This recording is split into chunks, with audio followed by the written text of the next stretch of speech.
Welcome, ladies and gentlemen, Gungans, druids, Chaotic Mundi Conans across the beloved empire. You know, so far 2022, I guess we could say it's great to be in the empire today.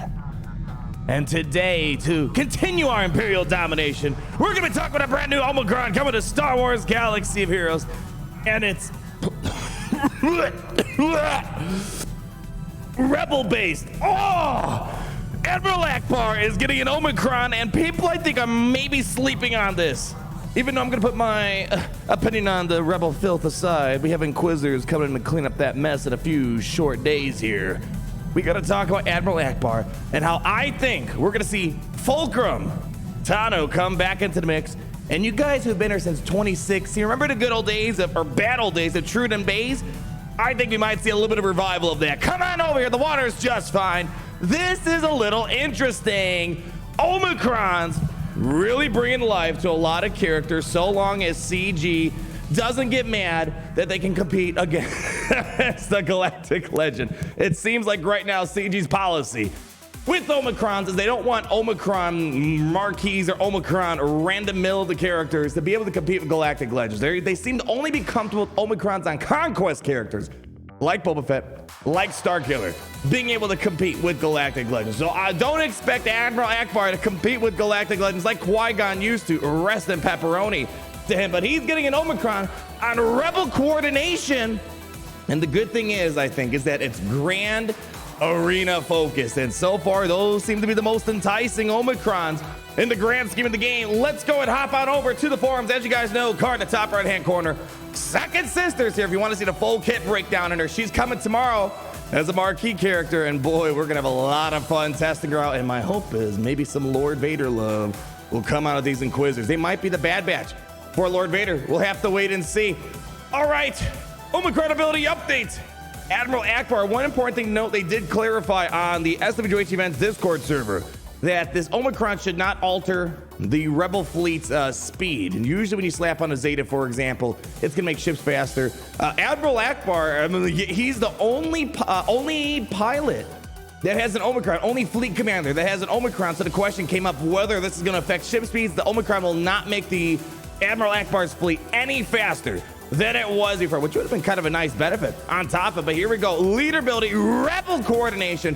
Before, it was a very lackluster rebel lead. And as we're gonna take a look at the rebel faction, there's a lot of leftover rebels. We actually talked about this earlier on in the year, how there's so many rebels left over that could use a little bit of love out here. Before, they would only get 25 speed and 10% tenacity. That is a very old kit. That is a day one kit in Galaxy of Heroes. And in addition, whenever an ally used the ability that isn't attacked, they call a rebel ally to assist. There was a part of time where Admiral Ackbar was pretty meta. This part right here was nice. And of course, the extra speed boost right there. And you might be able to get Leia to assist, for example, because Admiral Ackbar, he's got two abilities that don't do any attacks. So you're able to get someone to assist off it. Well, they're going to kind of double down on that. Here's what the Omicron's going to do. You're still going to get the 25 speed. You're still going to get the extra 10% tenacity. You're still going to get a rebel assisting anytime someone's using a non-damage ability. Here's what happens now. Now at the start of the battle in Grand Arena, so that passed the first check. Is this a Grand Arena or territory Omicron? Because if it's territory battles, people aren't going to pay attention to this. At the start of the battle, all allies gain tenacity up for 2 turns. That's pretty much like a Jedi Knight Revan lead right there. And all allies are rebels. Whenever an ally's buff expires, don't sleep on this. This is where the Chirrut, or the not Commander Tano, the Fulcrum Ahsoka Tano could come in handy. They gain 3% turn meter. And in addition, if all allies are a rebel, which you got plenty to pick from here, whenever an ally uses an ability that isn't an attack, recover all allies' health by 5%. And you're gonna call the other 2 weakest allies to assist, and you're gonna reduce their cooldowns by 1. This can get nutty really quickly, as we're going to talk about here. So let's just break this down before we look at what I think the ideal characters might be for this in a Grand Arena setting. You're going to get in total 3 people to assisting. You're going to get the 1 person assisting, any random person just in the rebel coordination lead, but then you're going to be getting that 2 extra, the weakest allies to assist, and that's great because now you can specifically mod your team So you know you're always, for the most part, going to get 2 select characters, 2 assists, unless they're not losing any health or protection and someone else is becoming weaker as a result. So there's going to be ways for you to milk this and ensure they're always assisting, and secondly, they're always getting their cooldowns reduced by 1. Let's see what's in the Rebel portfolio, shall we, ladies and gentlemen? Come on!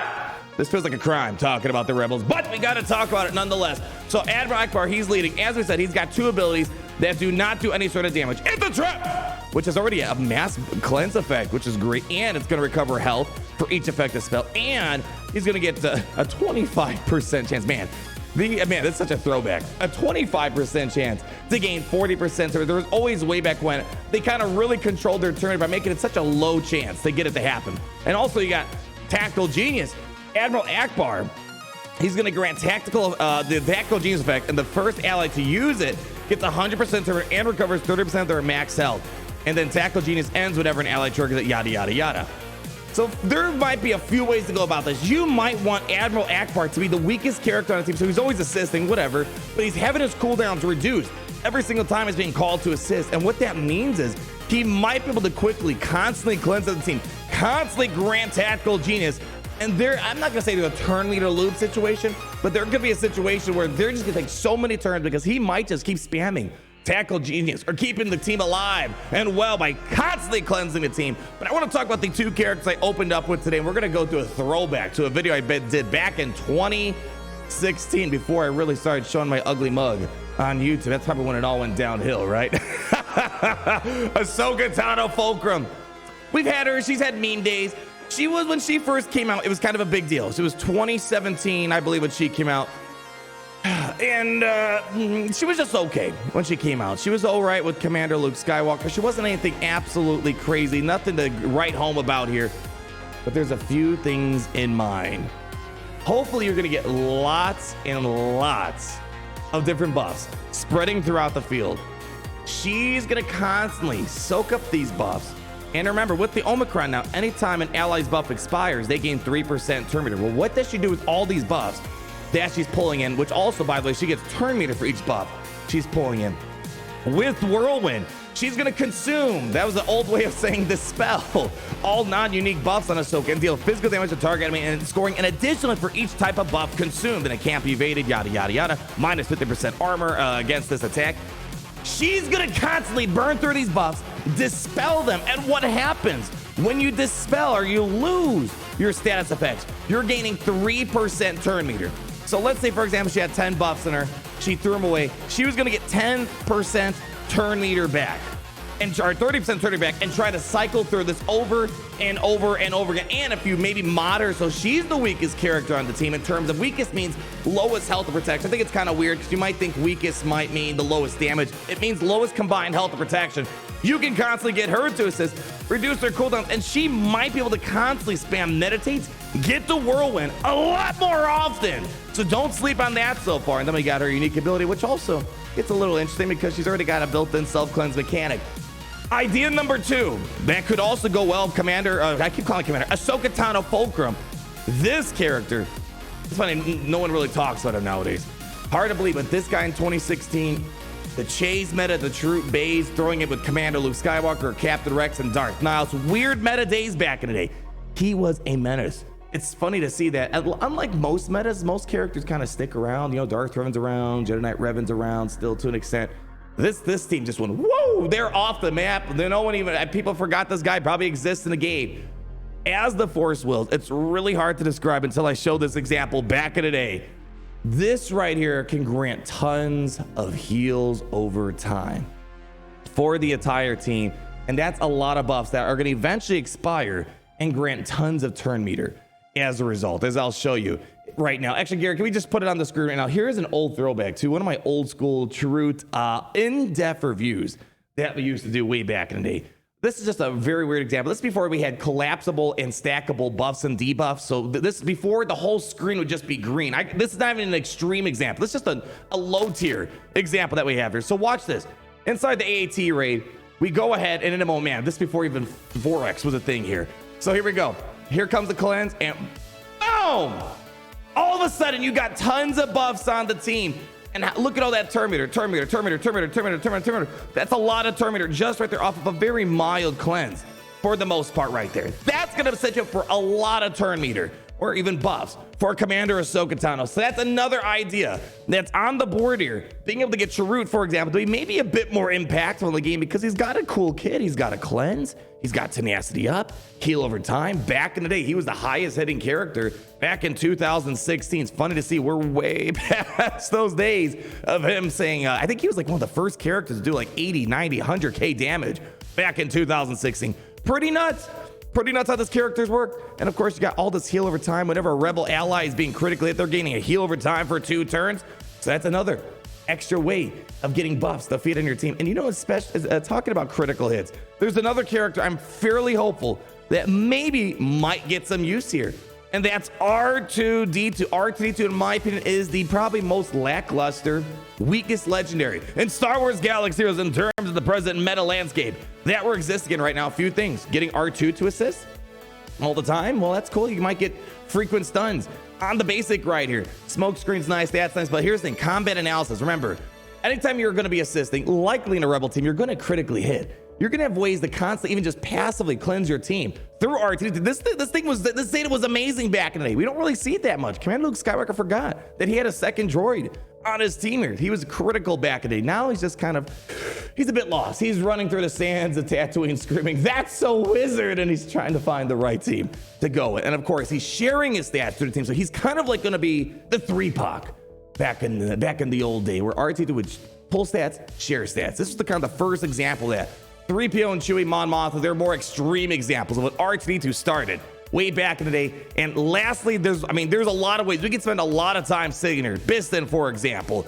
You can do Scarifil Pathfinder. Look at all these rebels that just aren't being used. Mon Mothma's not using them. I mean, heck, even Rebel Officer Leia Organa could be kind of interesting. Getting her to assist, constantly spamming her AoEs on the team. But I want to talk about a Leia that truly is not getting love in this game. I was really hoping for an Omicron or rework on her, or a Rebel Fighter tag. I think she might get some use out of here. I think she's gonna get a lot of use. Again, if you mod her to be the weakest, she should always attack on her basic, and would you look at this? She's got a 70% chance to attack a second time, a 55% chance to attack a third time, and each attack has a 50% chance to grant 10% turn meter. She should hypothetically always stay in stealth.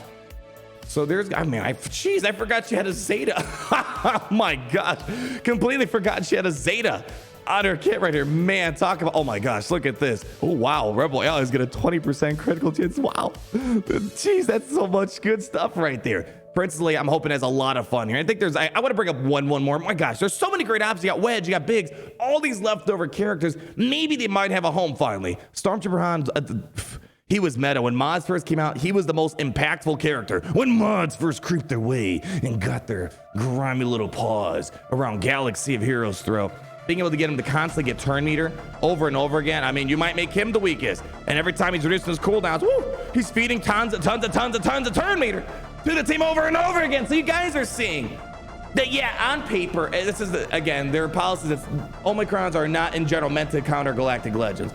What Omicrons are trying to do, take a lackluster character, make him better, or take an already decent character, maybe add a cherry on top.